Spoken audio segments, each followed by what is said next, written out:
Hello students, ഇന്ന് നമ്മൾ auto സൈക്കിളിൻ്റെ വർക്കിംഗ് ആണ് എക്സ്പ്ലെയിൻ ചെയ്യാൻ പോകുന്നത്. കാർനോട്ട് സൈക്കിൾ പഠിച്ചു എങ്കിൽ ഈ ഓട്ടോ സൈക്കിളും വളരെ ഈസി ആയിട്ട് പഠിക്കാം. എക്സാമിന് എഴുതാനുള്ള സെൻറ്റൻസുകളും ഓൾമോസ്റ്റ് സിമിലർ ആണ് കാർനോട്ട് സൈക്കിളുമായിട്ട്. ആകെയുള്ള വ്യത്യാസം എന്ന് പറയുന്നത് ഇതിൻ്റെ PV and TS diagram. Carnot സൈക്കിളുമായിട്ട് കമ്പയർ ചെയ്യുമ്പോൾ വരുന്ന മെയിൻ ആയിട്ടുള്ള ഡിഫറൻസ് എന്ന് പറഞ്ഞാൽ ഇതിൻ്റെ PV ഡയഗ്രാം TS ഡയഗ്രാമാണ്. അപ്പോൾ ആക്ച്വലി നിങ്ങൾ ഇതിൽ കാണാതെ പഠിക്കേണ്ടത് ഈ PV ഡയഗ്രാമും TS ഡയഗ്രാമുമാണ്. ഈ ഡയഗ്രാം വെച്ചിട്ടാണ് നമ്മൾ എക്സാമിന് ഇതിൻ്റെ വർക്കിംഗ് എക്സ്പ്ലെയിൻ ചെയ്യുന്നത്. അപ്പോൾ വർക്കിംഗ് എക്സ്പ്ലെയിൻ ചെയ്യേണ്ടത് എങ്ങനെയാണ്? നമ്മൾ കാർനോട്ട് സൈക്കിളിൽ കുറച്ച് സെൻറ്റൻസുകൾ നമ്മൾ പഠിച്ചു. അതേ സെൻറ്റൻസുകൾ തന്നെയാണ് നമ്മൾ ഇവിടെയും യൂസ് ചെയ്യുന്നത്. പക്ഷേ അതിൽ കുറച്ച് വേരിയേഷൻസ്, ചേഞ്ചസ് വരുത്തും. ആ ചേഞ്ചസ് വരുത്തുന്നത് ഈ PV ഡയഗ്രാമും TS ഡയഗ്രാമും നോക്കിയാണ്. അപ്പോൾ ബേസിക്കലി നമ്മൾ ഈ ഓട്ടോ സൈക്കിൾ എന്നും പറഞ്ഞ് ആക്ച്വലി പഠിക്കാനുള്ളത് ഈ PV ഡയഗ്രാമും TS ഡയഗ്രാമുമാണ്. ഇത് കറക്റ്റായിട്ട് വരച്ച് കറക്റ്റായിട്ട് നമ്പർ ചെയ്ത് കഴിഞ്ഞാൽ പിന്നെ ഈ ഡയഗ്രാം വെച്ചിട്ടാണ് നമ്മൾ അതിൻ്റെ വർക്കിങ്ങും എക്സ്പ്ലെയിൻ ചെയ്യാൻ പോകുന്നത്, അതായത് വർക്കിംഗ് എഴുതാൻ പോകുന്നത്. അപ്പോൾ അതുകൊണ്ട് ഏറ്റവും ഇമ്പോർട്ടൻ്റ് എന്നുള്ളത് ഈ PV ഡയഗ്രാമും TS ഡയഗ്രാമുമാണ്. അപ്പോൾ ഈ ഓട്ടോ സൈക്കിളിൻ്റെ PV ഡയഗ്രാം TS ഡയഗ്രാമാണ് ഈ കാണിച്ചിരിക്കുന്നത്. ഇതിൽ ആദ്യത്തെ ഒരു ഡിഫറൻസ് എന്ന് പറയുന്നത് ഇതിൻ്റെ ഷേപ്പ് നമ്മുടെ കാർനോട്ട് സൈക്കിളിൻ്റെ ഷേപ്പ് പോലെയല്ല ഓട്ടോ സൈക്കിളിൻ്റെ PV ഡയഗ്രാമത്തിൻ്റെ ഷേപ്പ്, അതുപോലെ തന്നെ TS ഡയഗ്രാം. അപ്പോൾ ഷേപ്പ് ഒരു ഡിഫറൻസ് ഉണ്ട്. പിന്നെ വരുന്ന നമ്പറിങ്, നമ്മുടെ കാർനോട്ട് സൈക്കിളിൻ്റെ നമ്പറിങ് സ്റ്റാർട്ട് ചെയ്ത് ഏറ്റവും മുകളിൽ നിന്നായിരുന്നു, ലെഫ്റ്റ് സൈഡ് ഏറ്റവും ടോപ്പിൽ നിന്നായിരുന്നു നമ്പറിങ് സ്റ്റാർട്ട് ചെയ്തത്. പക്ഷേ ഓട്ടോ സൈക്കിളിൽ ഇതാ ഇവിടെ നിന്നാണ് സ്റ്റാർട്ട് ചെയ്യുന്നത്. ഏറ്റവും താഴെ റൈറ്റ് സൈഡ് ഏറ്റവും ബോട്ടം ആ പൊസിഷനിൽ നിന്നാണ് നമ്പറിങ് സ്റ്റാർട്ട് ചെയ്യുന്നത്. DC സൈക്കിളിലും അങ്ങനെ തന്നെയാണ്. അപ്പോൾ ഈ നമ്പറിങ്ങിലുള്ള ഡിഫറൻസ് ആദ്യമേ മനസ്സിലാക്കുക. ഇവിടെ കയറി 1, 2 എന്ന് ഇട്ട് കളയരുത്. 1 സ്റ്റാർട്ട് ചെയ്യുന്നത് ഇവിടെ നിന്നാണ് 1 സ്റ്റാർട്ട് ചെയ്ത് 1, 2, 3, 4. അപ്പോൾ ഇങ്ങനെയാണ് നമ്പറിങ് കൊടുക്കേണ്ടത്. ഇത് ഓരോ സ്റ്റേറ്റിനെ റെപ്രസെൻറ്റ് ചെയ്യുന്നതാണ് ഈ പോയിന്റുകളെന്ന് പറയുന്നത്. ഈ നമ്പർ എന്ന് പറയുന്ന ഓരോ സ്റ്റേറ്റിനെ റെപ്രസെൻറ്റ് ചെയ്യുന്നതാണ് 1, 2, 3, 4. അതുപോലെ തന്നെ TS ഡയഗ്രാമിന് അതിനും നമ്പറിങ് സ്റ്റാർട്ട് ചെയ്യുന്നത് ഇവിടെ നിന്നാണ് 1, 2, 3, 4. അപ്പോൾ ഈ നമ്പറിങ്ങും ആരോടെ ഡയറക്ഷനും പിന്നെ ഏതൊക്കെ പ്രോസസ്സാണ് എന്നും മാറിപ്പോകാതിരിക്കുക. ഈ ഓട്ടോ സൈക്കിളിലും നമ്മുടെ കാർനോട്ട് സൈക്കിൾ പോലെ 4 പ്രോസസ്സാണ് ഉള്ളത്. 2 അഡയബാറ്റിക് പ്രോസസ്സും 2 കോൺസ്റ്റൻറ്റ് വോളിയം പ്രോസസ്സും. ഈ അഡയബാറ്റിക് പ്രോസസ്സാണ് ഈ കർവ് ലൈൻസിൽ PV ഡയഗ്രാമത്തിൽ കർവ് ലൈൻസിൽ കൊടുത്തിരുന്ന 2 അഡയബാറ്റിക് പ്രോസസ്സാണ്. അത് ഈ ആരോ കാണിച്ചിട്ടുണ്ട്. ഇതെന്ന് പറയുന്നത് നമുക്ക് പിസ്റ്റൺ സിലിണ്ടർ അറേഞ്ച്മെൻറ്റിനെ നമുക്ക് സൂചിപ്പിക്കാം.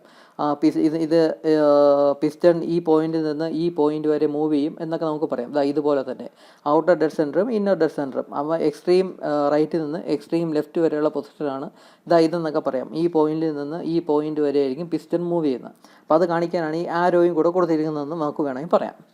അപ്പോൾ ഇവിടെ ഈ ആരോ ഇങ്ങനെ കൊടുത്തിരിക്കും പോലെ ഈ റൈറ്റ് സൈഡിൽ നിന്ന് ലെഫ്റ്റ് സൈഡിലോട്ട് മൂവ് ചെയ്യുന്നതിന് കംപ്രഷൻ എന്നും ലെഫ്റ്റ് സൈഡിൽ നിന്ന് റൈറ്റ് സൈഡിലോട്ട് മൂവ് ചെയ്യുന്നതിന് എക്സ്പാൻഷൻ എന്നുമാണ് വിളിക്കുന്നത്.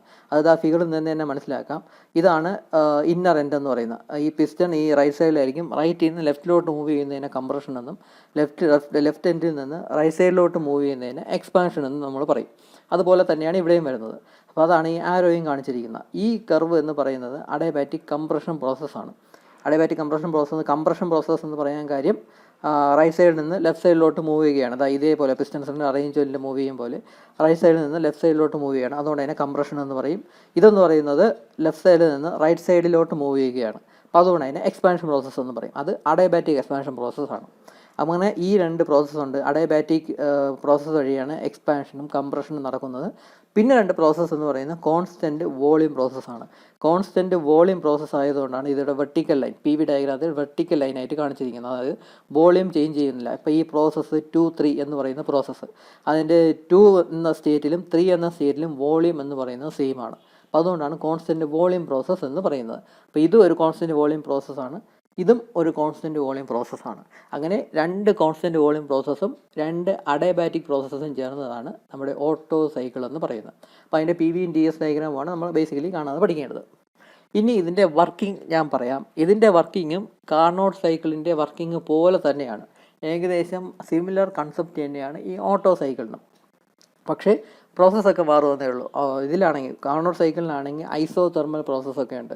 ഐസോതെർമൽ പ്രോസസ്സിലാണ് ഈ ഹീറ്റ് സപ്ലൈഡും ഹീറ്റ് റിജക്ഷനും എല്ലാം വരുന്നത് ഐസോതെർമൽ പ്രോസസ്സിലാണ്. ഇവിടെ ഐസോതെർമൽ പ്രോസസ്സ് ഇല്ല, പകരം കോൺസ്റ്റൻറ്റ് വോളിയം എന്ന് പറയുന്ന 2 പ്രോസസ്സാണുള്ളത്. ഹീറ്റ് സപ്ലൈഡും ഹീറ്റ് റിജക്ഷനും എല്ലാം വരുന്നത് ഈ കോൺസ്റ്റൻറ്റ് വോളിയം പ്രോസസ്സിലാണ്. അപ്പോൾ നമുക്ക് ഇതിൻ്റെ വർക്കിംഗ് ആദ്യം ഒന്ന് പറയാം, മലയാളത്തിൽ പറയാം. ഇവിടെ ഇപ്പോൾ നമ്മൾ വർക്കിംഗ് പറഞ്ഞു തുടങ്ങുന്നത് ഈ പോയിന്റിൽ നിന്നാണ്. സ്റ്റേറ്റ് 1 എന്ന് പറയുന്നത് നമ്മൾ ഇവിടെയാണ് കൺസിഡർ ചെയ്യുന്നത്. ഈ പോയിന്റിൽ നിന്നാണ് നമ്മൾ വർക്കിംഗ് എക്സ്പ്ലെയിൻ ചെയ്ത് തുടങ്ങുന്നത്. ആദ്യം സ്റ്റേറ്റ് 1 നിന്ന് സ്റ്റേറ്റ് 2 ഇതിൻ്റെ അകത്ത്, ഈ സിലിണ്ടറിൻ്റെ അകത്ത് എയർ ആയിരിക്കും. ഒരു കിലോഗ്രാം ഓഫ് എയറാണ് ഈ സിലിണ്ടറിൻ്റെ അകത്ത് നമ്മൾ എടുത്തിരിക്കുന്നത്. അതിനെയാണ് കംപ്രസ് ചെയ്യിക്കുന്നതും അതിലോട്ട് ഹീറ്റ് എനർജി കൊടുത്ത് അതിനെ എക്സ്പാൻഡ് ചെയ്യിക്കുന്നതെല്ലാം ഈ എയറിലാണ്. അപ്പം ആ എയർ ആയിരിക്കും സിലിണ്ടറിൻ്റെ അകത്തുള്ളത്. അതിനെ സ്റ്റേറ്റ് 1 നിന്ന് സ്റ്റേറ്റ് 2 കംപ്രസ് ചെയ്യുന്നു. സ്റ്റേറ്റ് 1 എന്ന് ഇവിടെ ഉദ്ദേശിക്കുന്നത് ഔട്ടർ ഡെഡ് സെൻറ്ററും സ്റ്റേറ്റ് 2 എന്ന് ഉദ്ദേശിക്കുന്ന ഇന്നർ ഡെഡ് സെൻറ്ററും. നമ്മൾ സൈക്കിളിൻ്റെ വർക്കിംഗ് എക്സ്പ്ലെയിൻ ചെയ്യുന്നത് കൊണ്ട് ഇന്നർ ഡെഡ് സെൻറ്റർ എന്നും ഔട്ടർ ഡെഡ് സെൻറ്റർ എന്നും നമ്മൾ പറയാറില്ല. സ്റ്റേറ്റ് 1 എന്നും സ്റ്റേറ്റ് 2 എന്നും ഒക്കെ നമ്മൾ റെപ്രസെൻറ്റ് ചെയ്യാറുള്ളൂ. Inner dead centre, outer dead centre എന്നൊക്കെ നമ്മൾ പറയുന്നത് ഈ എഞ്ചിൻ്റെ വർക്കിംഗ് പറയുമ്പോഴാണ്. പെട്രോൾ എഞ്ചിൻ, ഡീസൽ എഞ്ചിൻ്റെയൊക്കെ വർക്കിംഗ് പറയുമ്പോഴാണ് നമ്മൾ outer dead centre, inner dead centre എന്ന ടേംസ് ഉപയോഗിക്കുന്നത്. സൈക്കിളിൻ്റെ വർക്കിംഗ് പറയുമ്പോൾ സ്റ്റേറ്റ് 1, സ്റ്റേറ്റ് 2 എന്നൊക്കെ നമ്മൾ റെപ്രസെൻറ്റ് ചെയ്യാറുള്ളൂ. അപ്പം സിലിണ്ടറിൻ്റെ അകത്ത് കിലോഗ്രാം ഓഫ് എയർ ആയിരിക്കും ഉള്ളത്. അതിനെ സ്റ്റേറ്റ് 1 നിന്ന് സ്റ്റേറ്റ് 2 കംപ്രസ് ചെയ്യുന്നു. ആ കംപ്രസ് ചെയ്യുന്ന പ്രോസസ്സ് എന്ന് പറഞ്ഞാൽ അഡയബാറ്റിക് കംപ്രഷൻ പ്രോസസ്സാണ്. എങ്ങനെയാണ് കംപ്രസ് ചെയ്യുന്നത്, അല്ലെങ്കിൽ എന്തുകൊണ്ടാണ് കംപ്രസ് ആവുന്നത് എന്ന് ഞാൻ പിന്നെ പറയാം. ഈ പ്രോസസ്സ് 4.1 എക്സ്പ്ലെയിൻ ചെയ്യുമ്പോൾ അത് ഞാൻ പറയാം. അപ്പോൾ എന്താണ്, നമ്മളിവിടെ സ്റ്റാർട്ട് ചെയ്യുന്നത് സ്റ്റേറ്റ് 1 നിന്നാണ്. അപ്പോൾ സ്റ്റേറ്റ് 1 നിന്ന് സ്റ്റേറ്റ് 2 എയറിനെ കംപ്രസ് ചെയ്യുന്നു. ആ കംപ്രസ് ചെയ്യുന്ന പ്രോസസ്സ് എന്ന് പറഞ്ഞാൽ അഡയബാറ്റിക് കംപ്രഷൻ പ്രോസസ്സാണ്. സ്റ്റേറ്റ് 2 എത്തുമ്പോഴേക്കും സിസ്റ്റം അല്ലെങ്കിൽ പിസ്റ്റൺ സ്റ്റേറ്റ് 2 എത്തുമ്പോൾ ഒരു ഹോട്ട് ബോഡി, നമ്മുടെ കാർനോട്ട് സൈക്കിൾ ചെയ്ത പോലെ തന്നെ ഒരു ഹോട്ട് ബോഡി കൊണ്ട് ആ സിലിണ്ടറിൻ്റെ അടുത്ത് കൊണ്ട് പ്ലേസ് ചെയ്യുന്നു. അപ്പോൾ ആ ഹോട്ട് ബോഡിയിൽ നിന്ന് ഹീറ്റ് എനർജി സിലിണ്ടറിൻ്റെ അകത്തുള്ള എയറിലേക്ക് ട്രാൻസ്ഫർ ചെയ്യുന്നു. അപ്പോൾ എയറിലേക്ക് ട്രാൻസ്ഫർ ചെയ്യുമ്പോൾ ഉള്ള പ്രത്യേകത എന്തെന്ന് പറഞ്ഞാൽ ഇവിടെ പിസ്റ്റൺ മൂവ് ചെയ്യത്തില്ല. പിസ്റ്റൺ ആ പോയിന്റിൽ തന്നെയായിരിക്കും. പിസ്റ്റൺ ഇന്നർ ഡെഡ് സെൻറ്റർ ആണെങ്കിൽ ആ പോയിന്റിൽ തന്നെയായിരിക്കും പിസ്റ്റൺ നിൽക്കുന്നത്. ഈ ഹോട്ട് ബോഡി കൊണ്ട് വെച്ച് കൊടുത്ത് അതിൽ നിന്ന് ഹീറ്റ് എനർജി ഈ സിലിണ്ടറിൻ്റെ അകത്തുള്ള എയറിലോട്ട് കയറുമ്പോഴും ഈ പിസ്റ്റൺ എന്ന് പറയുന്ന മൂവ് ചെയ്യത്തില്ല. അത് ആ പോയിന്റിൽ തന്നെ, സ്റ്റേറ്റ് 2 എന്ന് പറയുന്ന ആ പോയിന്റിൽ തന്നെയായിരിക്കും പിസ്റ്റൺ. അപ്പം ഹീറ്റ് എനർജി ഹോട്ട് ബോഡിയിൽ നിന്ന് ഈ സിലിണ്ടറിൻ്റെ അകത്തുള്ള എയറിലേക്ക് ട്രാൻസ്ഫർ ആയിക്കൊണ്ടിരിക്കുന്നു. ആ ഹീറ്റ് സപ്ലൈ ചെയ്യുന്ന പ്രോസസ്സ് എന്ന് പറഞ്ഞാൽ പ്രോസസ്സ് 2-3 ആണ്. അപ്പോൾ ആ സമയത്ത് പിസ്റ്റൺ മൂവ് ചെയ്യത്തില്ല. പിസ്റ്റൺ മൂവ് ചെയ്യാത്തത് കൊണ്ടാണ് കോൺസ്റ്റൻറ്റ് വോളിയം പ്രോസസ്സ് എന്ന് പറയുന്നത്. അപ്പോൾ ഈ സമയത്ത് ഇതിൻ്റെ അകത്തുള്ള ഹീറ്റ് എനർജി കിട്ടപ്പോഴേക്കും അതിൻ്റെ അകത്തുള്ള ഈ സിലിണ്ടറിൻ്റെ അകത്തുള്ള എയർ എക്സ്പാൻഡ് ചെയ്യുകയും, എക്സ്പാൻഷൻ സംഭവിക്കുമ്പോൾ പക്ഷേ പിസ്റ്റൺ മൂവ് ചെയ്യുന്നില്ല. പിസ്റ്റൺ മൂവ് ചെയ്യാത്തതുകൊണ്ട് അതിൻ്റെ അകത്തുള്ള ആ എയറിലുള്ള പ്രഷർ, ആ എയറിൻ്റെ പ്രഷർ ഒരുപാട് ഇൻക്രീസ് ചെയ്യുകയും ചെയ്യുന്നു. അതുകൊണ്ടാണ് ഈ പ്രഷറിൻ്റെ വാല്യൂ അങ്ങ് കൂടിയത്. ഈ പ്രോസസ്സ് 2-3 വോളിയം കോൺസ്റ്റൻ്റ് ആയിട്ട് നിൽക്കുന്നുവെങ്കിലും പ്രഷർ കൂടുന്നുണ്ട്. അപ്പോൾ ഹീറ്റ് എനർജി കിട്ടുമ്പോൾ എയർ എക്സ്പാൻഡ് ചെയ്യുന്നുണ്ട്. അത് കാരണമാണ് പ്രഷർ ഇൻക്രീസ് ചെയ്യുന്നത്. സ്റ്റേറ്റ് 3 എത്തുമ്പോഴേക്കും ഈ ഹോട്ട് ബോഡിയെ അങ്ങ് റിമൂവ് ചെയ്യുന്നു. ഹോട്ട് ബോഡിയെ റിമൂവ് ചെയ്ത് കഴിഞ്ഞാൽ പിന്നെ പിസ്റ്റൺ മൂവ് ചെയ്യാൻ സാധിക്കും. അപ്പോൾ ഹോട്ട് ബോഡിയെ അങ്ങ് റിമൂവ് ചെയ്യുന്നു. ഹോട്ട് ബോഡിയെ റിമൂവ് ചെയ്യുന്ന ഉടനെ പിസ്റ്റൺ സ്റ്റേറ്റ് 3 നിന്ന് സ്റ്റേറ്റ് 4 മൂവ് ചെയ്യുന്നു. അപ്പോൾ അപ്പോഴാണ് ഈ എക്സ്പാൻഷൻ പ്രോസസ്സ് നടക്കുന്നത്. ആ എക്സ്പാൻഷൻ പ്രോസസ്സ് എന്ന് പറഞ്ഞാൽ അഡയബാറ്റിക് എക്സ്പാൻഷൻ പ്രോസസ്സാണ്. കാരണം അവിടെ ഹീറ്റ് ട്രാൻസ്ഫർ ഒന്നും ഉണ്ടാവുന്നില്ല. കാരണം നമ്മളിവിടെ ഹോട്ട് ബോഡിയെ സ്റ്റേറ്റ് 3 ആയപ്പോഴേക്കും എടുത്ത് മാറ്റി കഴിഞ്ഞ് പിന്നെ ഹീറ്റ് ട്രാൻസ്ഫർ ഒന്നും ഉണ്ടാവുന്നില്ല. പിന്നെ പിസ്റ്റൺ സ്റ്റേറ്റ് 3 നിന്ന് സ്റ്റേറ്റ് 4 മൂവ് ചെയ്യുന്നു. അപ്പോഴാണ് അത് എക്സ്പാൻഷൻ പ്രോസസ്സ് നടക്കുന്നത്. അപ്പോൾ അത് അഡയബാറ്റിക് എക്സ്പാൻഷനാണ് അവിടെ നടക്കുന്നത്. അപ്പോൾ സ്റ്റേറ്റ് 3 നിന്ന് സ്റ്റേറ്റ് 4 ചേഞ്ച് ചെയ്യുമ്പോൾ എക്സ്പാൻഷൻ പ്രോസസ്സ് നടക്കുന്നു. അത് അഡയബാറ്റിക് എക്സ്പാൻഷൻ പ്രോസസ്സാണ്. സ്റ്റേറ്റ് 4 എത്തി കഴിയുമ്പോഴേക്കും നമ്മളൊരു കോൾഡ് ബോഡി കൊണ്ട് സിലിണ്ടറിൻ്റെ അടുത്ത് കൊണ്ട് വെച്ച് കൊടുക്കും. അപ്പോൾ ആ കോൾഡ് ബോഡി, ഇതിൻ്റെ അകത്തുള്ള എയർ ചൂടായിരിക്കുകയാണ്. അതിൽ നിന്ന് ഹീറ്റ് എനർജി ഈ കോൾഡ് ബോഡിയിലേക്ക് റിജക്റ്റ് ചെയ്യും. അതായത് സിലിണ്ടറിൻ്റെ അകത്തുള്ള എയറിൽ നിന്ന് ഹീറ്റ് എനർജി കോൾഡ് ബോഡിയിലേക്ക് റിജക്റ്റ് ആവും. ഇങ്ങനെ കോൾഡ് ബോഡിയിലോട്ട് റിജക്റ്റ് ചെയ്യുന്ന സമയത്തും പിസ്റ്റൺ മൂവ് ചെയ്യത്തില്ല. പിസ്റ്റൺ ആ പൊസിഷനിൽ തന്നെയായിരിക്കും. സ്റ്റേറ്റ് 4 വെച്ചിട്ടാണ് ഈ കോൾഡ് ബോഡി കൊണ്ട് വെച്ചെടുക്കുന്നതും എയറിൽ നിന്നുള്ള ഹീറ്റ് എനർജി കോൾഡ് ബോഡിയിലേക്ക് റിജക്റ്റ് ചെയ്യുന്നത്. ആ റിജക്റ്റ് ചെയ്തുകൊണ്ടിരിക്കുന്ന സമയത്തും പിസ്റ്റൺ മൂവ് ചെയ്യത്തില്ല. പിസ്റ്റൺ അവിടെ തന്നെയായിരിക്കും. ഈ ഔട്ടർ ഡെഡ് സെൻറ്റർ എന്ന് പറയുന്ന ഈ സ്റ്റേറ്റ് 4 അല്ലെങ്കിൽ സ്റ്റേറ്റ് 1 ഈ പൊസിഷനിൽ തന്നെയായിരിക്കും പിസ്റ്റൺ ഇരിക്കുന്നത്. ചേഞ്ച് ആവത്തില്ല, മൂവ് ചെയ്യത്തില്ല. അപ്പോൾ അങ്ങനെ മൂവ് ചെയ്യാതെ തന്നെ ഹീറ്റ് റിജക്ഷൻ നടക്കുന്നതുകൊണ്ടാണ് അതിനെ കോൺസ്റ്റൻറ്റ് വോളിയം പ്രോസസ്സ് എന്ന് പറയുന്നത്. അപ്പോൾ ഹീറ്റ് റിജക്ഷൻ നടക്കുന്ന കോൺസ്റ്റൻറ്റ് വോളിയം പ്രോസസ്സിലാണ്. സ്റ്റേറ്റ് 4 വെച്ചാണ് കോൾഡ് ബോഡി അടുത്തുകൊണ്ട് വെച്ച് കൊടുക്കുന്നത്. അപ്പോൾ ഹീറ്റ് എനർജി എയറിൽ നിന്നും കോൾഡ് ബോഡിയിലേക്ക് റിജക്റ്റ് ആവുന്നു. സ്റ്റേറ്റ് 1 എത്തുമ്പോഴേക്കും കോൾഡ് ബോഡി അങ്ങ് റിമൂവ് ചെയ്യുന്നു. കോൾഡ് ബോഡി റിമൂവ് ചെയ്ത് കഴിഞ്ഞാൽ പിന്നെ പിസ്റ്റൺ മൂവ് ചെയ്ത് തുടങ്ങും. കോൾഡ് ബോഡി റിമൂവ് ചെയ്യുന്നു. കോൾഡ് ബോഡി റിമൂവ് ചെയ്യുന്നതും പിസ്റ്റൺ അല്ലെങ്കിൽ സ്റ്റേറ്റ് 1 നിന്ന് സ്റ്റേറ്റ് 2 എയർ കംപ്രസ് ആവുന്നു. ആ കംപ്രസ് ആവുന്നതിൻ്റെ കാര്യം ഇവിടെ നിന്ന് ഹീറ്റ് റിമൂവ് ആവുന്നതുകൊണ്ടാണ്, ഹീറ്റ് റിജക്റ്റ് ആവുന്നതുകൊണ്ടാണ് ഓട്ടോമാറ്റിക്കലി അങ്ങ് കംപ്രസ് ആവുന്നത്. ആ കംപ്രസ് ചെയ്യുന്ന പ്രോസസ്സും അഡയബാറ്റിക് കംപ്രഷൻ പ്രോസസ്സാണ്.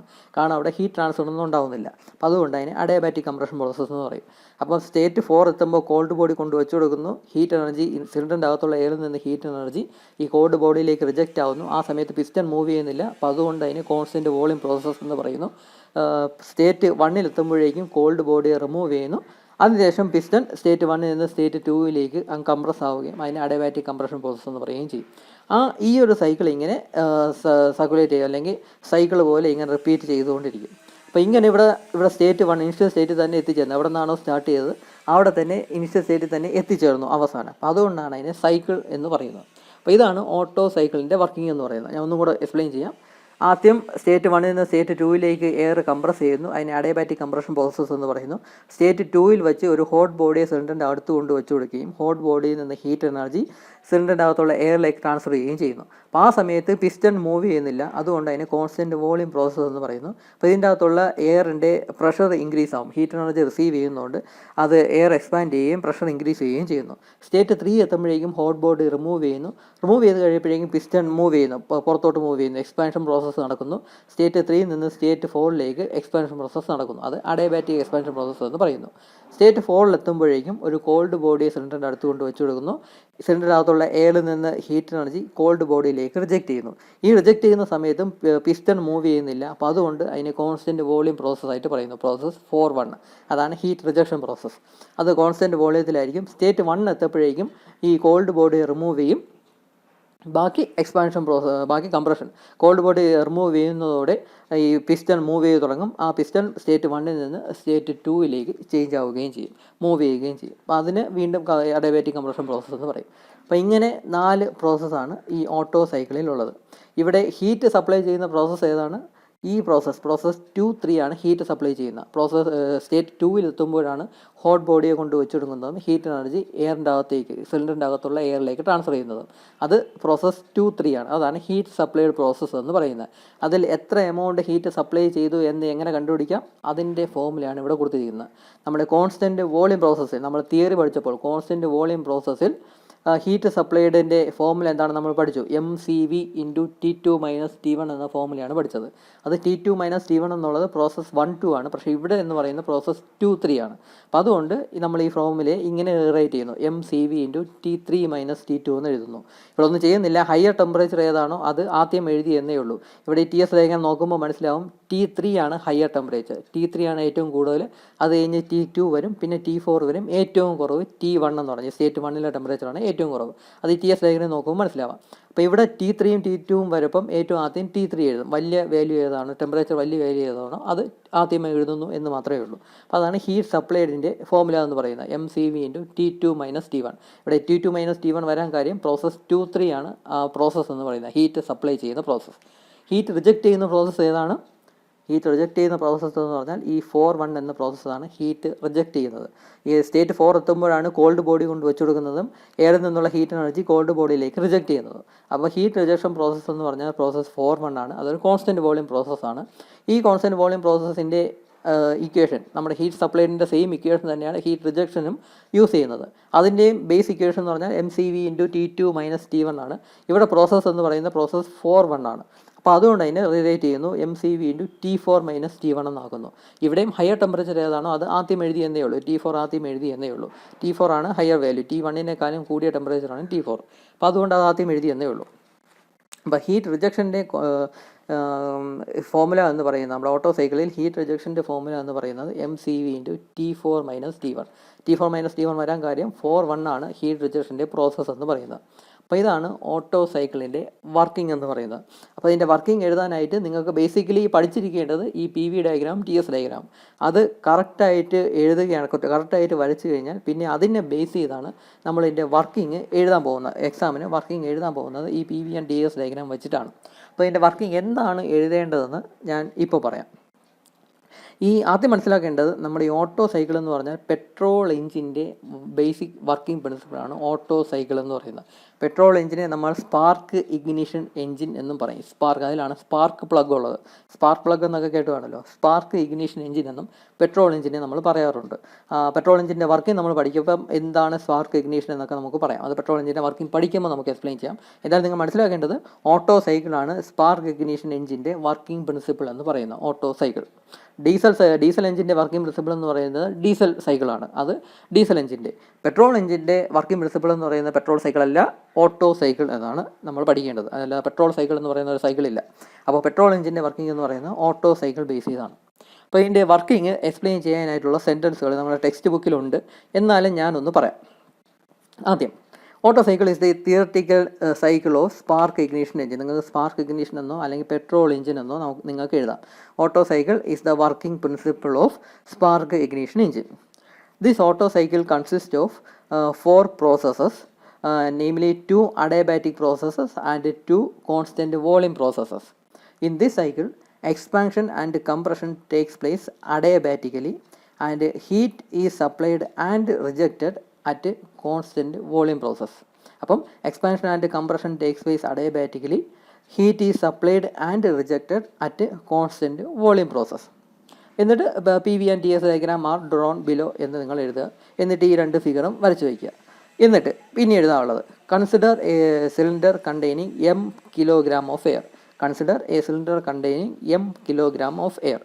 Let P1, V1 and T1 be the pressure, volume and temperature of air inside the cylinder at state 1. Let P1, V1 and T1 be the pressure, volume and temperature of air inside the cylinder at state 1. This air is compressed adiabatically to state 2. This process is represented as a curve 1-2 in PV diagram and vertical line 1-2 in TS diagram. അപ്പോൾ ഈ പറഞ്ഞത് എങ്ങനെയാണെന്ന് വെച്ചാൽ ഞാൻ ഈ graph നോക്കിയാണ് explain ചെയ്തത്. This air is compressed adiabatically to state 2. This process is represented as a curve 1-2 in PV diagram and vertical line 1-2 in TS diagram. അപ്പോൾ ഇങ്ങനെ എഴുതുക. അത് നമ്മുടെ P V and T S diagram നോക്കിയാണ് ഈ ഒരു സെൻറ്റൻസ് എഴുതിയത്.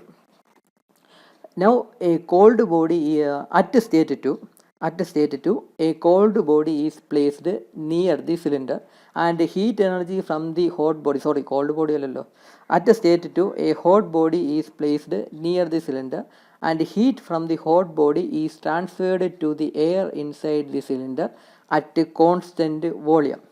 This process is represented as a vertical line 2-3 in PV diagram and curve 2-3 in TS diagram.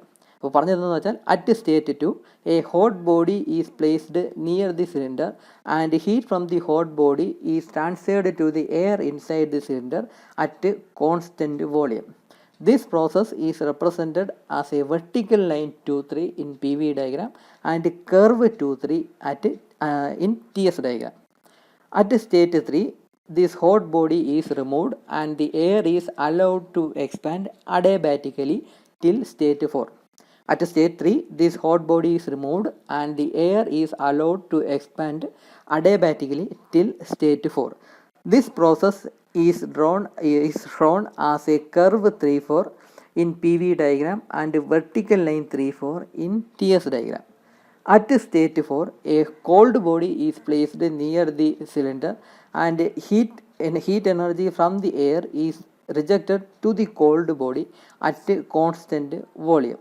This process is shown as a vertical line 4-1 in PV diagram and curve 4-1 in TS diagram. അപ്പം ഇത്രയും എഴുതി. Thus the air finally returns to its original state after completing a cycle. ഇത് ടെക്സ്റ്റിലുള്ള sentence. Thus the air finally returns to its original state after completing a cycle. അപ്പോൾ ഇതാണ് auto സൈക്കിളിൻ്റെ working എന്ന് പറയുന്നത്. അപ്പോൾ ഈ സെൻറ്റൻസ് ഞാൻ ഈ പറഞ്ഞ 7-8 സെൻറ്റൻസ് എന്ന് പറയുന്നത് ഈ P V and T S diagram നോക്കിയാണ് ഞാനിവിടെ എക്സ്പ്ലെയിൻ ചെയ്തത്. അപ്പം ബേസിക്കലി ഇതെല്ലാം നമ്മുടെ കാർനോട്ട് സൈക്കിളിൻ്റെ വർക്കിംഗ് എന്നും പറഞ്ഞ് പഠിച്ച സംഭവം സെയിം സെൻറ്റൻസുകൾ തന്നെയാണ്. ആ സെയിം സെൻറ്റൻസിൽ നമ്മുടെ P V and T S diagram നോക്കി ചെറിയ വേരിയേഷൻസ് വരുത്തി തന്നെ നമുക്ക് ഓട്ടോ സൈക്കിളിന് എഴുതാൻ പറ്റും. അതുപോലെ തന്നെയാണ് ഡീസൽ സൈക്കിളിൻ്റെ വർക്കിംഗ് നമ്മൾ എക്സ്പ്ലെയിൻ ചെയ്യാനായിട്ട് പോകുന്നത്. അതിനും P V T S diagram വരച്ചിട്ട് ഇതേ സെൻറ്റൻസുകൾ തന്നെയാണ് ചെറിയ മോഡിഫിക്കേഷൻസ് വരുത്തി എഴുതുന്നത്. അപ്പം അതിൻ്റെ കൂടെ ഹീറ്റ് സപ്ലൈൻ്റെയും ഹീറ്റ് റിജക്ഷൻ്റെയും ഈ ഒരു ഫോമുലയും കൂടി എഴുതി വയ്ക്കുക. ഈ ഫിഗർ വരയ്ക്കണമെന്നില്ല, ഞാൻ വെറുതെ വരച്ചതാണ്. ഈ ഫിഗർ വരയ്ക്കണമെന്നില്ല, ഈ P V and T S ഡയഗ്രാമാണ് ബേസിക്കലി വരയ്ക്കേണ്ടത്. അപ്പോൾ ഇതാണ് ഓട്ടോ സൈക്കിളിൻ്റെ വർക്കിംഗ് എന്ന് പറയുന്നത്. നമുക്ക് അടുത്ത വീഡിയോയിൽ ഈ ഓട്ടോ സൈക്കിളിൻ്റെ ഡെറിവേഷൻ, ഇതിൻ്റെ എഫിഷ്യൻസിയുടെ air standard efficiency of Otto cycle, അതിൻ്റെ ഫോമുല നമുക്ക് ഡിറൈവ് ചെയ്തെടുക്കാം. കാർനോട്ട് സൈക്കിളിനെക്കാളും കുറച്ചുകൂടെ സിമ്പിളാണ് ഈ ഓട്ടോ സൈക്കിളിൻ്റെ ഡെറിവേഷൻ എന്ന് പറയുന്നത്. അപ്പോൾ അത് നമുക്ക് അടുത്ത വീഡിയോയിൽ ഡിസ്കസ് ചെയ്യാം. Thank you.